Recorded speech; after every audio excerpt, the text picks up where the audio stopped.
એક એવી પ્રોબ્લેમ જે ઉનાળામાં બહુ વધુ થાય છે અને એ પ્રોબ્લેમ પુરુષો કરતાં મહિલાઓમાં બહુ વધુ જોવામાં આવે છે, જેને આપણે કહે છે હાથ અને પગના તળિયાની બળતરા.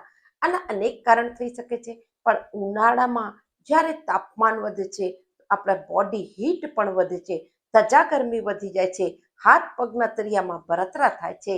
અને એ બળતરાને તરત દૂર કરવા માટે આજ હું તમને એક એવો સરળ ઘરગથ્થુ ઉપાય બતાડીશ અને અંતમાં તમને એક એવો ઘરગથ્થુ ઉપાય બતાડીશ. યદિ તમે એ ઉપાયને સતત કરી લેશો, હાથ અને પગના તળિયાની બળતરા ક્યારે પણ નહીં થાય.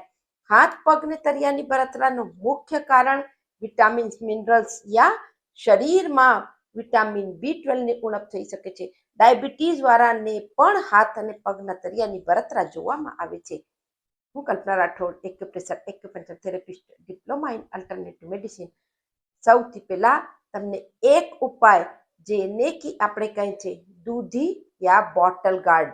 દૂધી લઈ લેજો. દૂધીની તાસીર એકદમ ઠંડી છે અને દૂધીને થોડી ખમણી લઈ લેજો અને એનો પેસ્ટ તૈયાર કરી લેજો. મિક્સીમાં પણ પીસીને તમે એનો પેસ્ટ તૈયાર કરી શકો છો. એ દૂધીના પેસ્ટને પગના તળિયામાં ખૂબ સરસથી રગડીને લગાવી લેજો. તાત્કાલિક તમને ઠંડક લાગશે.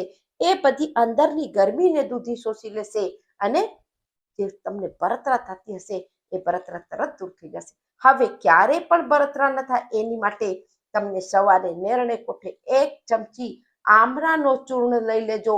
આમળા પાવડરને થોડા પાણીમાં મળાવી અને એ પાણીને નેરણે કોઠે પી લેજો. ઉપરથી 1 ગ્લાસ સાદું પાણી પી લેજો.